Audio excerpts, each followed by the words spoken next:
कांग्रेस नेता जयराम रमेश ने कहा कि कल सीडब्ल्यूसी की बैठक में जाति जनगणना पर चर्चा होगी। साथ ही पहलगाम आतंकी हमले के बाद बने हालात पर भी चर्चा होगी। पाकिस्तान इस हमले का सूत्रधार है। अभी तक सरकार के एक्शन का इंतजार है, पर पीएम कार्यक्रमों में व्यस्त हैं। हमने स्पेशल पार्लियामेंट्री सेशन की भी मांग की है, इस पर सरकार ने अब तक जवाब नहीं दिया।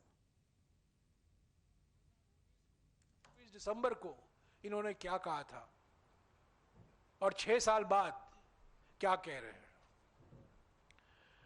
तो कांग्रेस पार्टी की लड़ाई अभी पूरी नहीं हुई है। कल सीडब्ल्यूसी की बैठक है 4 बजे को, इस पर विचार होगा। पर जैसा कि कल राहुल जी ने कहा, हमारे देश के सामने सबसे महत्वपूर्ण मुद्दा, सबसे संवेदनशील मुद्दा आज के संदर्भ में पहलगाम को लेकर है। का सेंसस की बात तो होगी कल, पर सबसे महत्वपूर्ण मुद्दा यह है कि देश इंतजार कर रहा है। जो परिवार, जिनके लोग शहीद हुए हैं, जिनके सदस्य शहीद हुए हैं, वो न्याय मांग रहे हैं। और प्रधानमंत्री यहां वहां जा रहे हैं, भाषण दे रहे हैं, चुनावी भाषण दे रहे हैं, उद्घाटन कर रहे हैं, हेडलाइन मैन्युफैक्चर कर रहे हैं। तो इस पर भी कल चर्चा होगी। इसको हमें आगे ले चलना है। 50% सीमा का मुद्दा संसद में हम उठाएंगे। जब हमने एक विशेष सत्र की मांग भी की है, पर वो विशेष सत्र हमने सिर्फ पहलगाम तक ही सीमित रखा है।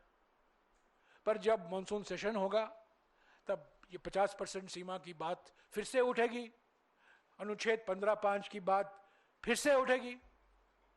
लगातार हम उठाते रहेंगे और हम उम्मीद करते हैं कि प्रधानमंत्री, जिन्होंने एक यू टर्न लिया, एक सबसे बड़ा यू टर्न लिया इन्होंने, जीएसटी पर उन्होंने यू टर्न लिया, आधार पर उन्होंने यू टर्न लिया, मनरेगा को लेकर यू टर्न लिया, खाद्य सुरक्षा कानून को लेकर यू टर्न लिया, जाति जनगणना लोकर को भी उन्होंने यू टर्न लिया है।